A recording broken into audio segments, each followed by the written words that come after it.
ખાણ ગામના નામ પહેલાં પૂર્વ નામ શું હતું? પેલા લાલજી હતા વિશ્વાસ સ્વામી, અને આતા હનુમાન સ્વામીનું નામ પૂર્વનું ભૂલી ગયું.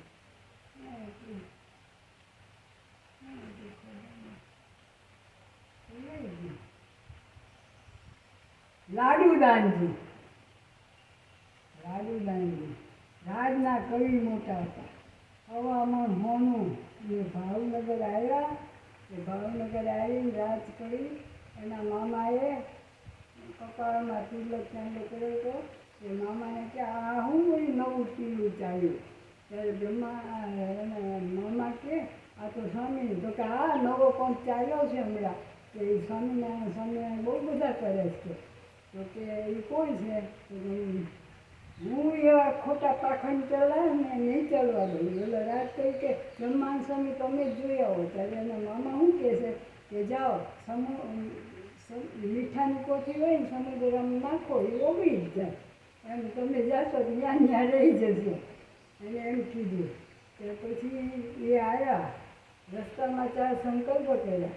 જો ભગવાન હોય ને તો કાળો કામળો હોવો જોઈએ. ઉનાળામાં કાળો કામળો ઓળખાય. પછી કે ગુલાબનો હાર પહેર્યો, ભાગવતની કથા વાંચતા હોય અને મારું નામ દઈને બોલાવો. અજાણામાં નામ સાંભળતું હોય, જોયું હોય કંઈ નથી યાદ આવતું. તો મારું નામ દઈને બોલાવે. આવો લાડુદાનજી સંકલ્પ વાંચ્યો છે. બીજું કે ગુલાબનો હાર પહેર્યો મારા લોકમાં આપે, મને પહેરાવે. બીજો એ સંકલ્પ કર્યો. કાળો કામળો ઓઢેલો તો એ સંકલ્પ થયો. ગુલાબનો હાર પહેર્યો તો એ 3 સંકલ્પ થયો. ચોથું એનું નામ દે ભાગવતની કથા. ભાગવત વાંચતા હતા.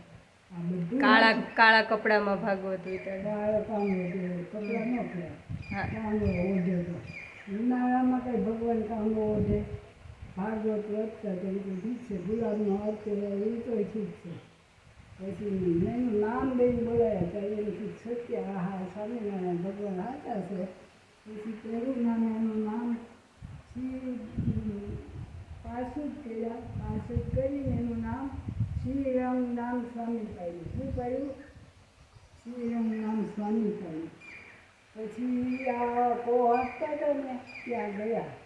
સંતો પહેલાં સંતોને બહુ બધી એમ પ્રકૃતિ હતી. બધા નિયમ બહુ હતા. અતિશય.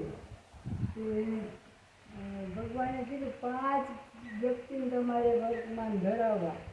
5 વ્યક્તિ કોઈ માને નહીં ત્યારે કોઈ થોડું મારે એટલે કે લાવી તારો કોહાતું કે ભગવાનને જેમ કહ્યા ને કે શ્રીરામ સ્વામી આવ્યા છે. તો કે તમે નવરા. હું કંઈ નવરો છું? મારે ત્યાં કોહાતવાનું છે. મારું પાણી વાવું મારું જાગે હું મારું 2 વર્ષ પણ થયું. તો કે લાવ હું આપું. કે તમને જો આંકતા આવ્યો હોય તો સાધુ શું કામ થયા હોય તો? જો કે પણ જો તો ખરો, લાવી તો ખરો. તો જેમ કે બહુ કેસ લાવીને કહ્યું કે જોવું તો ખરો. કે ભગવાનને જેમ કહે ને કે શ્રીરામ સ્વામી અહીંયા આવ્યા છે, એ તો મારા દર્શન કરવા માગે છે. ભગવાનની રજાથી એ દર્શન નહોતો થતા પહેલાં. એ દર્શન કરવા માગે. પણ ભગવાનને બ્રહ્માંડ સ્વામી એવું નહીં શીખવાડ્યું કે કલા જઈને પગે લાગવું, ચરણ સ્પર્શ કરવું, એવું તો કંઈ શીખવાડ્યું નહીં. તો કે એ તો હા ગાંડો લબાડ માણસ છે. ભગવાને શું કીધું? ગાંડો લબાડ. ઓળો તો માર તો એવો આવ્યો કે આ કેસની વાત હતી. અમથા સાધુ થતા છે કે એવી વાત હતી. ભગવાને ખુદ કીધું. તો પછી આવીને જોયું બોલું કે હું આટલું પાણી વાવું તોય મારે 1 કોસનું નથી વાવતું અને આટલી વારમાં 2 કોસનું પાણી વાવ્યું. સારું કહેવાય. પછી બ્રહ્માંડ સ્વામીને પછી ફરીને કીધું. તો કે ભગવાને આમ કેમ કીધું છે? બહાર ફરતા.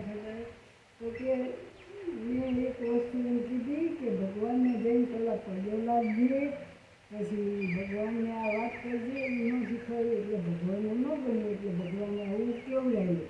પછી બીજી વાર કીધું જાને. તો કે 1 વાર તો જઈ આવ્યો. કેટલી વાર જવું કે આ પાણી નાખ્યું ને એને મન તો સારું થયું છે. તો સારા જ કરશે. તો સારા છે. હાલ બહુ કરશે. જાઓ કે ગયા. પછી કે શ્રીરામ સ્વામી આવ્યા છે અને એ એમ કંઈક તમારા દર્શનની રજા માંગે છે. હવે હા બોલાવો એને કે પગે લાગે પહેલાં તું પગે લાગજે એમ કે પગે લગાડે ને કીધું પછી ભગવાન કીધું વાહ એ બધા સંતો હરિભક્તો ચાલો ઊભા થાવ માનકી ભોળી લીધી તૈયાર થયા ને દર્શન કરવા નીકળી પડ્યા અને આમ ભગવાન એને બ્રહ્માંડ સ્વામીને પગે લાગ્યા દંડવત કરતા કસોટી કેવી કરી જબરી કેવા વહામાં જો તો હોલ પડી જાય એવા સંતોને હોલ પડી જતા ન કોઈ માણસ મળે